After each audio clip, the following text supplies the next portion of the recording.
आपने ये देखा और अब इंतजार की घड़ियां खत्म। मैं यहां से बोलूंगा, आपने रिपीट करना है। पाकिस्तान की आन है आप, पाकिस्तान की शान है आप, पाकिस्तान की जान है आप, पाकिस्तान की पहचान है आप, इमरान खान है आप।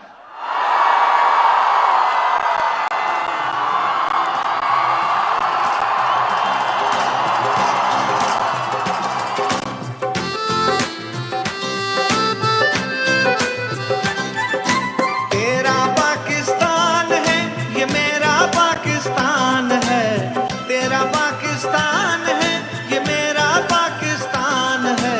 इस पे दिल कुर्बान, इस पे जान भी कुर्बान है। वो इस पे दिल कुर्बान, इस पे जान भी कुर्बान है। तेरा पाकिस्तान है, ये मेरा पाकिस्तान है।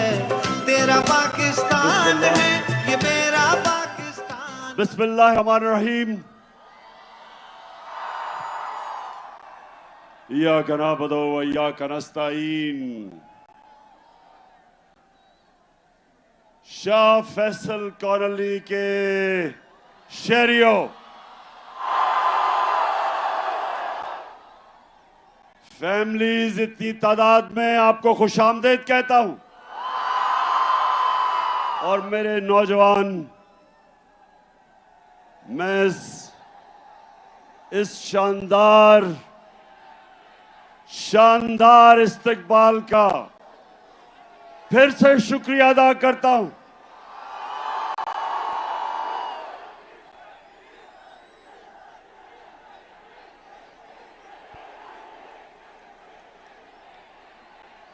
जब मेरी हुकूमत हटाई गई,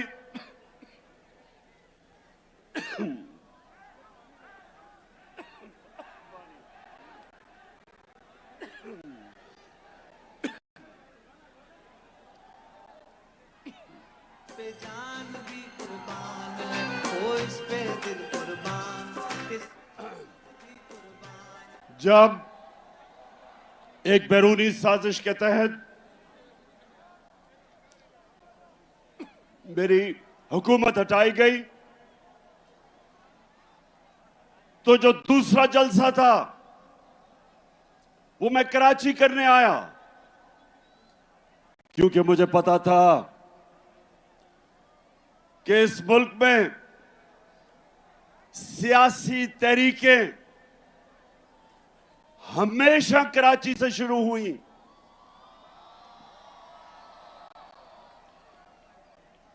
कराची के लोग शऊर रखने वाले लोग हैं, सियासत को समझने वाले लोग हैं, और इसलिए मैं आपके पास तब आया। और मुझे अभी भी याद है कि मज़ार कायद पे जिस तरह मेरी कराची की आवाम निकली और मेरी हौसला अफजाई की, मैं उसका भी आज शुक्रिया अदा करना चाहता हूं आपका। अब 2 बाय इलेक्शन है इतवार को, 2 बाय इलेक्शन हो रहे हैं इतवार को, मलीर में और कुरंगी में। तो मैं आज इधर शाह फैसल कॉलोनी में खड़े होकर सारे पाकिस्तान को कह रहा हूं, सारे मुल्क को मैं आज पैगाम दे रहा हूं कि ये इलेक्शन नहीं हो रहे, ये मुल्क का रेफरेंडम हो रहा है। ये मुल्क का फैसला होने जा रहा है। मेरे पाकिस्तानियों, एक मुल्क जो अल्लाह ने हमें एक तोहफा दिया था पाकिस्तान का, वो आज एक फैसला कुन वक्त पे खड़ा है। एक तरफ एक तरफ पाकिस्तान के बड़े बड़े डाकू जो 30 साल से इस मुल्क को लूट रहे हैं, चोरी करते हैं और जब एहतसाब होने लगता है बाहर भाग जाते हैं, फिर डील करते हैं, एनआरओ लेके वापस आ जाते हैं, फिर लूटते हैं, फिर जब एहतसाब होने लगता है फिर बाहर भाग जाते हैं, एनआरओ लेके वापस आते हैं। ये अमीर तरीन होते जा रहे हैं, कौम मकरूज होती जा रही है। जब से ये आए हैं 6 महीने में, और कराची के लोगों, आप शऊर रखने वाले लोगों, ये पाकिस्तान का फाइनेंशियल कैपिटल है। कराची ऊपर जाता है तो पाकिस्तान ऊपर जाता है।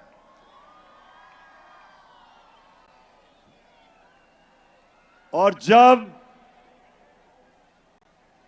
कराची की तबीयत खराब होती है तो मुल्क की तबीयत खराब हो जाती है। ये पाकिस्तान का फाइनेंस का इंजन है, ये आगे लेके चलता है और मुल्क आगे जाता है। तो कराची, आप सब जानते हैं कि जब से ये आए हैं चोर, एक साजिश के तहत, बैरूनी साजिश के तहत, और जब से ये मुल्क के ऊपर मुसल्लत किए गए, महंगाई के सारे रिकॉर्ड टूट गए। 50 साल में मुल्क की सबसे ज्यादा महंगाई। यहां फैमिलीज बैठी हैं, जब बिजली के बिल आते हैं तो आप सब जानते हैं कि कभी इस मुल्क के अंदर इतनी महंगी बिजली, और खास तौर पे जो तनख्वाहदार तबका है, बिजली, अभी गैस बढ़ने वाली है, लोड शेडिंग, पेट्रोल और डीजल 150 लीटर,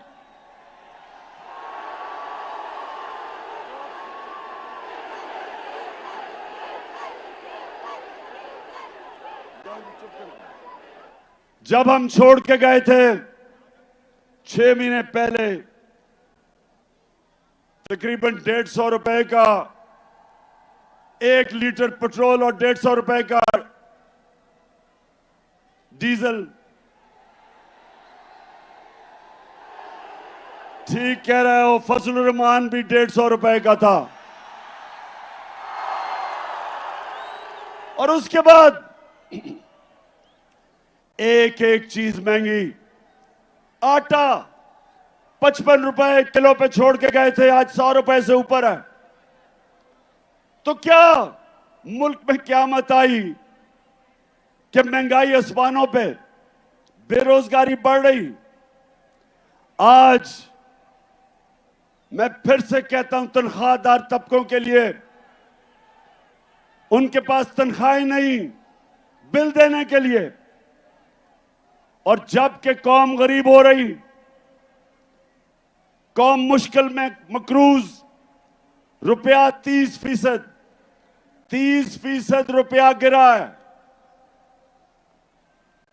मेरे कराची के लोगों, जब रुपया 30% गिरता है डॉलर के मुकाबले में, तो आप ये समझें कि अगर आप बैंक में आपका 100 रुपया पड़ा था, उसकी सिर्फ 70 रुपया रह जाता है। और ये जिनके बाहर अरबों डॉलर बाहर पड़े हैं, इनकी दौलत में इजाफा हो जाता है, क्योंकि डॉलर ऊपर चला जाता है। ये 30% ऊपर, मुल्क 30% नीचे। तो सवाल यह है कि जिन लोगों ने इनको हमारे ऊपर मुसल्लत किया, आज सारी कौम सवाल पूछ रही है कि जो आपने साजिश करके इन चोरों को हमारे ऊपर बिठाया, तारीख इस मुल्क की तारीख आपको नहीं भूलेगी, ये कौम आपको नहीं भूलेगी जो आपने जुल्म किया इस कौम के साथ।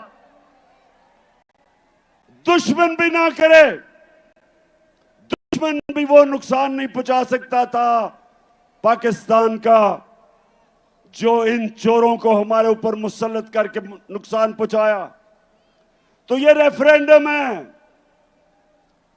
परसों जो इलेक्शन है, 8 जगह मैं इलेक्शन इसलिए लड़ा हूं कि मैं अपनी कौम को बताना चाहता हूं कि हमने फैसला करना है, क्या हमने भेड़ बकरियों की तरह इनकी गुलामी करनी है, चोरों की, या एक आजाद कौम की तरह, एक खुददार कौम की तरह अपने पैर पे खड़ा होना है, हकीकी आजादी लेनी है अपनी। क्योंकि मेरे पाकिस्तानियों, सिर्फ आजाद इंसानों की परवाज ऊपर होती है। मैं वो पाकिस्तानी हूं, अल्लाह ने मेरे से बेहतर टैलेंटेड खिलाड़ी थे क्रिकेट में, मेरे से ज्यादा पैसे वाले लोग थे जो मेरे से ज्यादा अस्पताल बना सकते थे।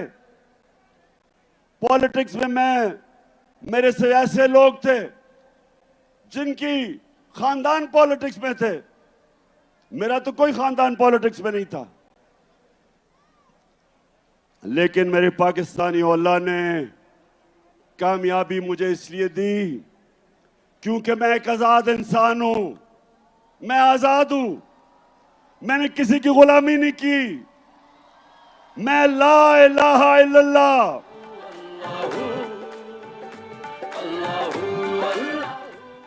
ला इलाहा इल्लल्लाह, नहीं है कोई खुदा अल्लाह के सिवा, ये इंसान को आजाद करता है।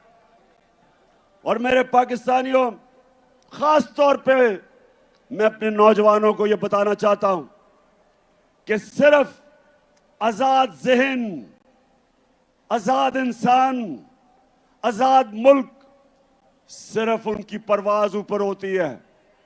गुलाम तो अच्छी गुलामी कर सकते हैं, गुलाम तो वो बन सकते हैं जो इस वक्त मुल्क का क्राइम मिनिस्टर है, जिसको चेरी ब्लॉसम कहता हूं।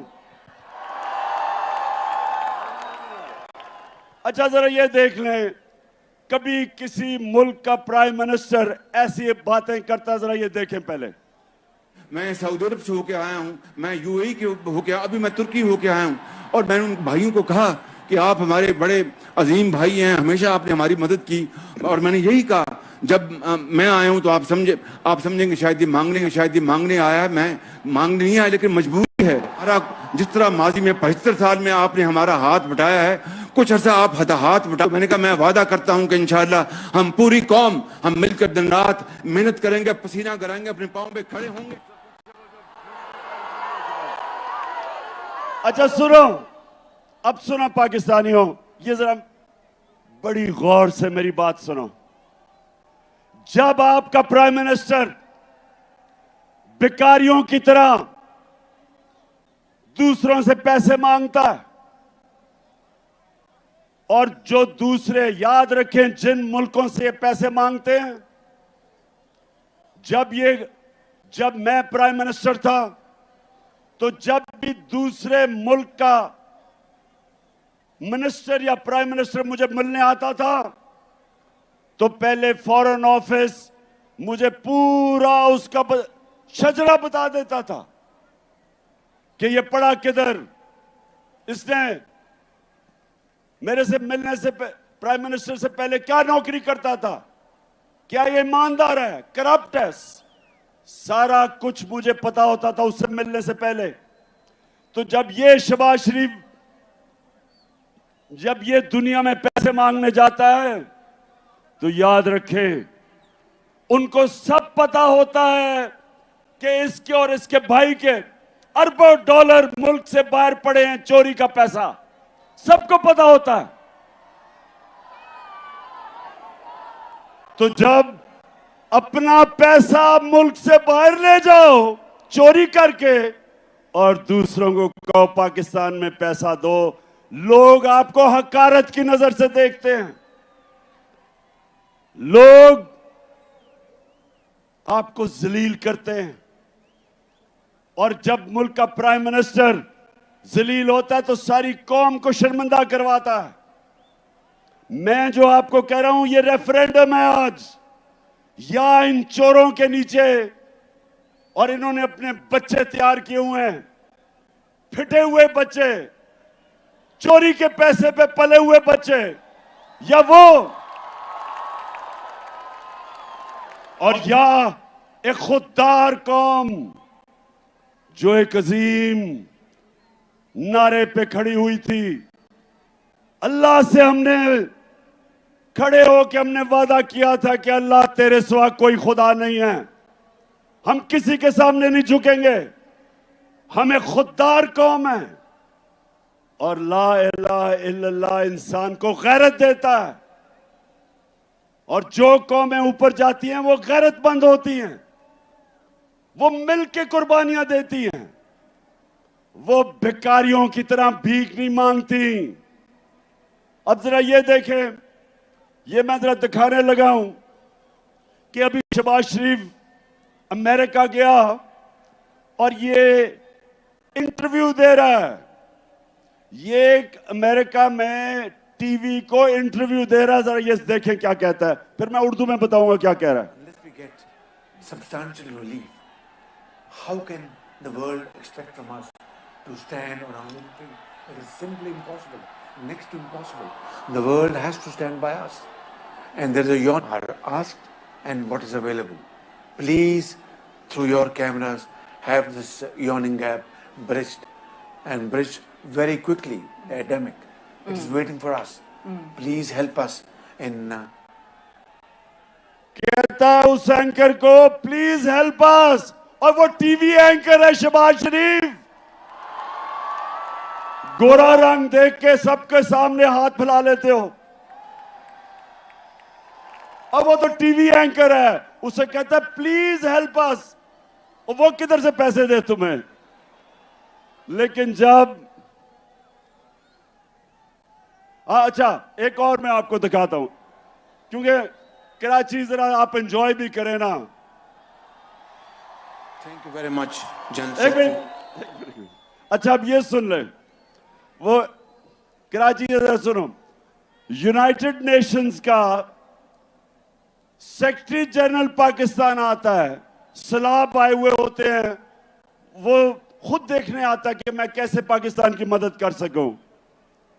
तो यूनाइटेड नेशन का सेक्रेटरी जनरल आता है, अब जरा ये तमाशा देखें शहबाज शरीफ उसे करता क्या है। Thank you very much, General Secretary. And I assure you, whatever support we get from your institution and through your institution, I give you my word of honor, along with all these ladies and gentlemen sitting on this table, ministers, general officers, government officials, ladies and gentlemen, that every penny we get from you or from wherever, we will spend it most transparently and in the interest of the suffering humanity. Thank you. अच्छा जी, कराची, अब मैं तर्जमा बताता हूं इसने क्या कहा है उसे। वो बेचारा और बड़ा ही अच्छा आदमी है एंटोनियो गुटरेस, जो सेक्रेटरी जनरल है यूनाइटेड नेशंस का। वो आता है पाकिस्तान से हमदर्दी दिखाने, पहले तो ये उसका बाजू पकड़ लेता है, उसके बाद उसे कहता है ये जरा सुनो, और ये थोड़ी हमारे सब के लिए, मैं पाकिस्तानी होते हुए हम सब के लिए शर्मिंदगी है। उसे पता है क्या कहता है? उसे कहता है जो भी पैसा आप हमें देंगे, मैं आपसे वादा करता हूं वो हम चोरी नहीं करेंगे, हम ईमानदारी से खर्च करेंगे। सितम के कोहे गरा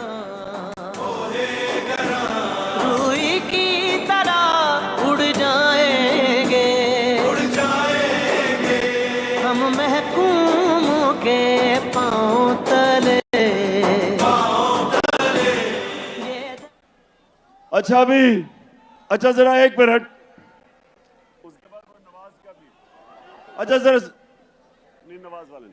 अच्छा ये जरा एक और आप देखें, हमारा प्राइम मिनिस्टर ये शहबाज शरीफ जाता है वो सदर पुतिन से मिलने रूस वाले से, जरा आप ये जरा देखें कि उसके सामने ये जब मिलने जाता है तो क्या होता है। Some news from overseas. The Prime Minister of Pakistan met with Vladimir Putin, and it looked like he was really struggling with his translation headphones. Take a look at this.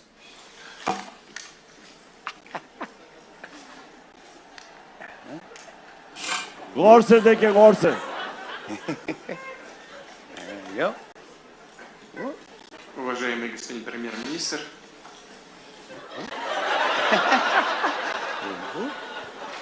Hold on.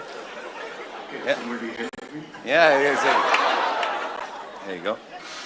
There you go. There we go. уважаемый господин премьер-министр, идет перевод, все нормально?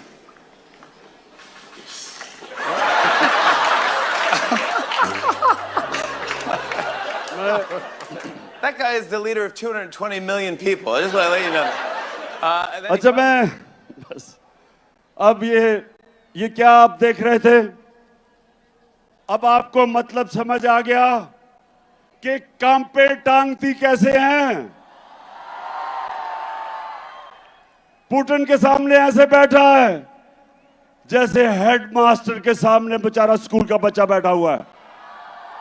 और ये होता है पाकिस्तानियों, जब एक बैरून मुल्क के साजिश के तहत एक आदमी को जिसको सजा होनी थी, इसको और इसके बेटे को FIA केस के अंदर 16 अरब रुपए की जो चोरी पकड़ी गई थी, इसको सजा होनी थी, बजाय सजा होने के बचाया गया इसे और इसको ऊपर बैठा दिया। और इससे आज पाकिस्तान को उधर पहुंचाया जिधर ये खुद अमेरिका में कह रहा है कि अब हम अपने कर्जे वापस नहीं कर सकेंगे। वो जो भी इंटरव्यू दे रहा था कि हमारी मदद करो, हम अपने कर्जे वापस नहीं कर सकते। तो कौन सी क़यामत आई थी 6 महीने पहले? ये पाकिस्तान की जो हर साल शाया होती है इकोनॉमिक सर्वे ऑफ पाकिस्तान, जो इन्होंने इस हुकूमत ने शाया की। कराची गौर से सुनो, आप शऊर वाले लोग हो। इकोनॉमिक सर्वे के मुताबिक 17 साल के बाद हमारे आखिरी 2 सालों में पाकिस्तान की जो ग्रोथ रेट, मतलब कि जो हमारी माइशत तरक्की कर रही थी, वो 17 साल के बाद बेहतरीन परफॉर्मेंस थी। 5.7% और 6%। ये 17 साल के बाद हमारी इकोनॉमी बेहतरीन परफॉर्मेंस कर रही थी।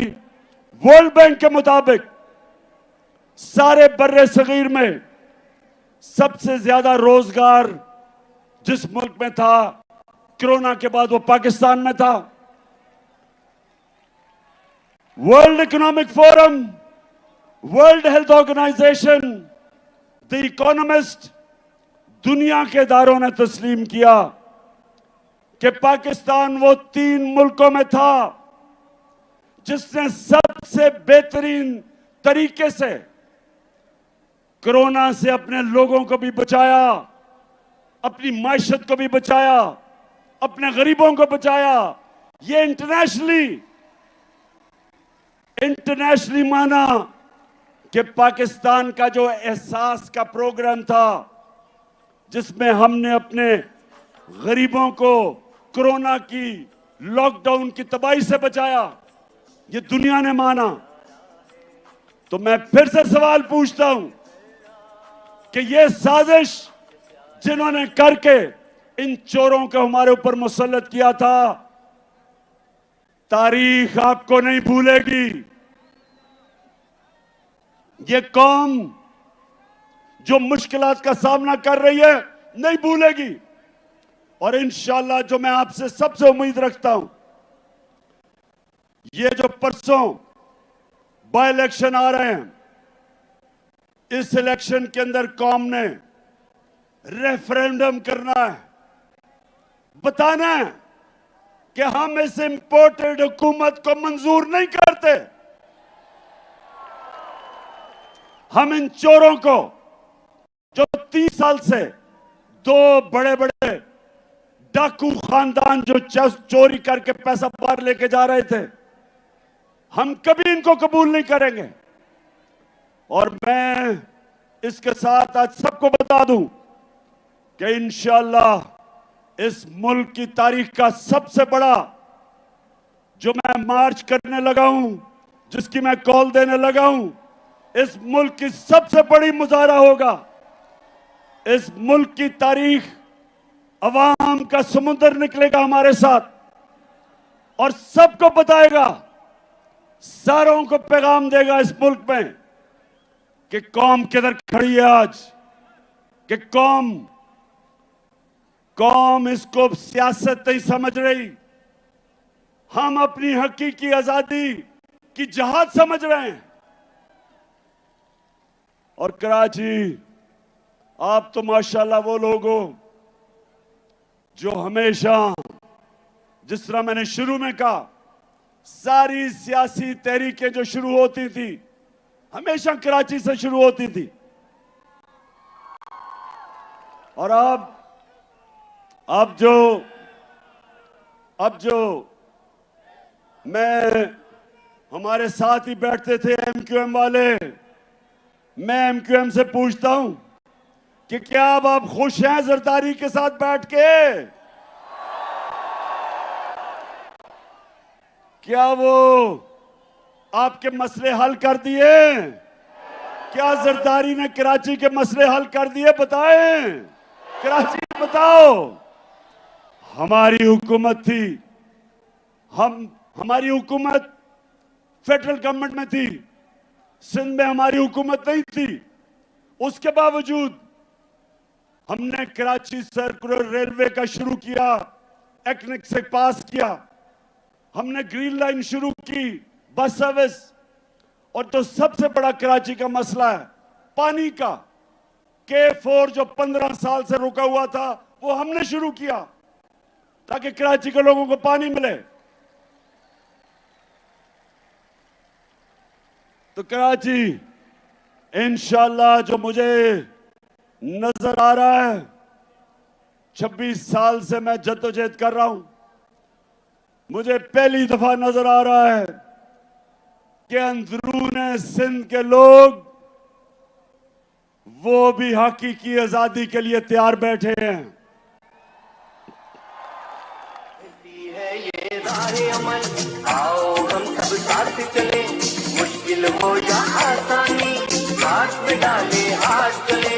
धड़कन है पंजाब मगर दिल अपना मैदान है।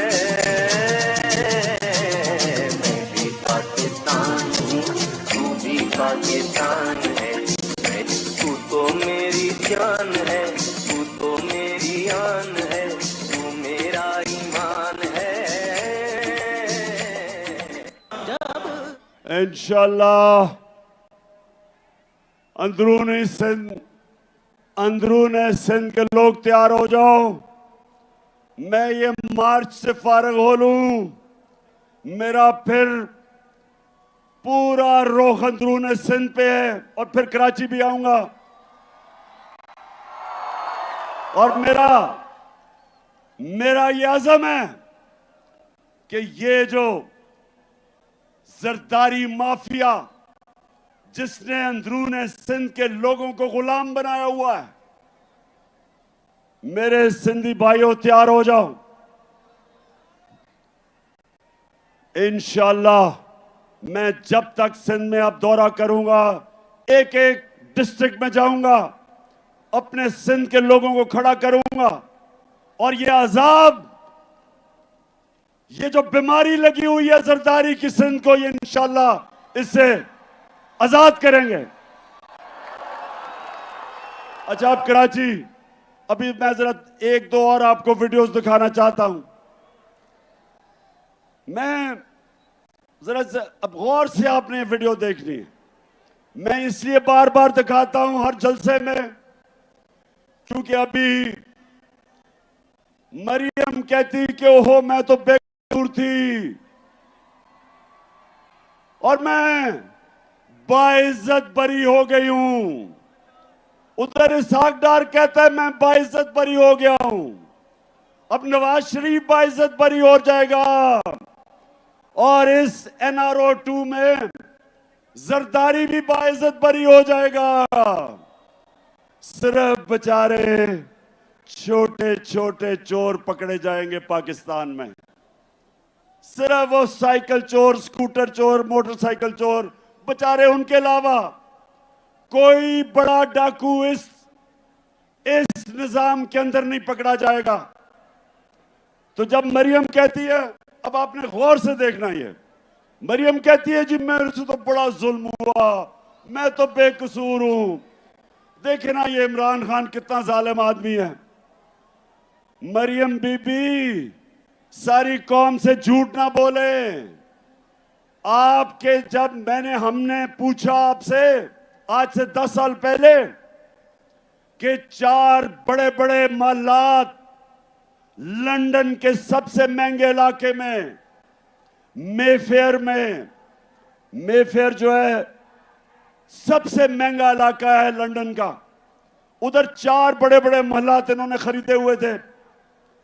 तो जब मैंने इससे पूछा कि बताओ कि ये महलात किधर से आए, कौन से पैसे से आए, तो मरियम क्या कहती है ये जरा देखें। 10 साल पहले इस तरह मुझे लगा कि आप लोगों को बेवकूफ नहीं बना सकते। मेरी सेंट्रल लंदन में प्रॉपर्टीज तो दूर की बात है, मेरी पाकिस्तान में भी कोई प्रॉपर्टी नहीं है। मैं अपने वालिद के साथ है और मुझे समझ नहीं आई कि मेरी और मेरी वालदा की और बहन भाइयों की प्रॉपर्टीज ये कहाँ से निकाल के ले आए हैं। मेरे नाम पाकिस्तान में कोई प्रॉपर्टी नहीं है, ये तो इंग्लैंड की बात है। सुन लिया। अब ये कब था? ये था 2014 में। बेचारी मरियम को नहीं पता था कि अल्लाह अल-हक है और वो सच सामने ले आता है। 2 साल के बाद एक इंटरनेशनल इंकशाफ हुआ, पैनामा पेपर्स। पैनामा में जो इन्होंने ऑफशोर कंपनीज लेके बड़े बड़े दुनिया के वजीरों ने, प्राइम मिनिस्टर ने छुपाए हुए थे अपने असासे, उसे नहीं पता था कि वो इंकशाफ हो जाएगा और वो एकदम इनका नाम आ जाएगा कि जी मरियम के नाम पे वो 4 बड़े बड़े महलात हैं। तो पहले कहती कि लंदन तो छोड़ो, पाकिस्तान में भी कोई प्रॉपर्टी नहीं है। अब जब इंकशाफ होता है तो मरियम का भाई हुसैन शरीफ क्या कहता है, सुने। मैं इस बात को तस्लीम करता हूँ कि अल्हम्दुलिल्लाह पाक लेन के ऊपर जो अपार्टमेंट्स हैं वो अल्हम्दुलिल्लाह हमारे हैं। मैं इस बात को तस्लीम करता हूँ कि उनको ऑफशोर कंपनीज नेस्कॉल लिमिटेड और नीलसन लिमिटेड जो है उनको ओन करती हैं। और मैं आपको ये भी अर्ज करता हूँ उनको होल्ड कर रही है इस वक्त मरियम नवाज शरीफ, मेरी हमशीरा जो है। ठीक है जी, ठीक है। सुन लिया सबने। कहती कोई प्रॉपर्टी नहीं है। भाई जब पकड़े गए तो उन्होंने कहा जनाब ये तो मेरी बहन मालिक है इन 4 बड़े बड़े फ्लैट्स की। तो जब ये पता चला कराची, फिर क्या हुआ? अब मरियम ने देखा कि अगर मरियम के पास तो पैसा ही नहीं था लेने के लिए, तो वो क्या कहती? अब वो अगर बाप का नाम लेती तो बाप के पास तो खुद उसने पैसा नहीं दिखाया, इसका मतलब चोरी का पैसा था। तो मरियम को बड़ा एक जबरदस्त आइडिया आया। उसने कहा हमारा दादा बहुत पैसे वाले था, अरबोपति था हमारा दादा। अब दादे से कौन पूछेगा, वो तो दूसरी दुनिया में जा चुका था। तो ये सुने जरा मरियम क्या कहती है। हसन हुसैन के पास आज जो भी है वो एक अरबपति दादा के पोते हैं। उस अरबपति दादा के पोते हैं जो 1960s और 70s में पाकिस्तान का अमीर तरीन इंसान था। ये जो एसेट्स हैं, ये जो बिजनेस के लिए पैसा है, ये सारा दादा से डायरेक्टली बच्चों को ट्रांसफर हुआ। तो समझ गए, डायरेक्टली दादा ने बच्चों को पैसा दे दिया। दादा अरबपति था। अब कराची, अब दादा तो दुनिया में नहीं था, लेकिन वो दादा शहबाज शरीफ का बाप था। मरियम का दादा शहबाज शरीफ का बाप था। अब शहबाज शरीफ अपने बाप के मुतल्लिक क्या कह रहा है, ये सुने।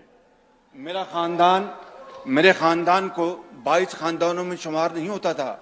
मुझे इसके ऊपर बाइस फख्र है कि मेरे वालिद का ताल्लुक एक गरीब किसान के घराने से था, हिंदुस्तान से। वो तो कराची अल्लाह अल हक है, ये याद रखना। उसका वादा है कि सच सामने आएगा। और अब जो मैं आप सबको आज कराची आया खास तौर पे कि मैं आप सबकी कुरंगी और मलीर, खास तौर पे जिधर इलेक्शंस हैं, मैं आप सबकी ड्यूटी लगाने आया हूं। देखें, ये फैसला होने लगा आपके मुस्तकबिल का। एक तरफ ये चोर हैं जो यहां से चोरी करके पैसा बाहर मुल्क को लूटने आते हैं, एनआरओ लेते हैं और फिर बाहर चले जाते हैं।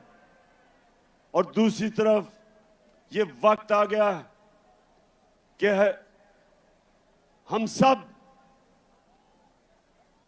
हक के लिए खड़े हों, अमर बिल मारूफ के लिए खड़े हों, जो शुरू में आयत पड़ी थी। अल्लाह का हुक्म है, अल्लाह का सबको हुक्म है कि अच्छाई हक के साथ खड़े हो और बुराई के खिलाफ खड़े हो।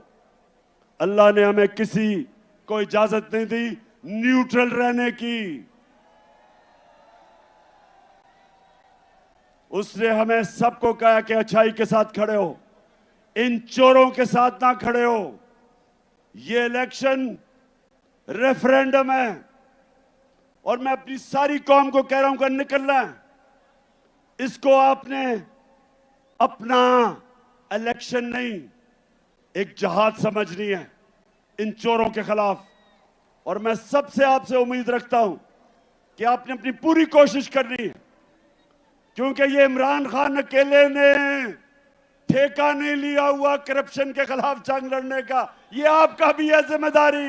तू अड़ जा फिर से, तू डट जा फिर से, वो बल्ला घुमा।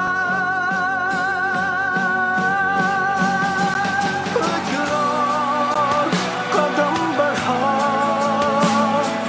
फिर से, वो लम्हा दोहरा जब जीत के आया था, फिर से वतन को जिता।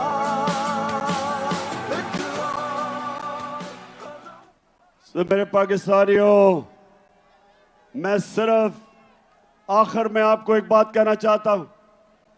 अल्लाह ने हमें अपनी सबसे अजीम मखलूक बनाया, अशरफुल मखलूकात।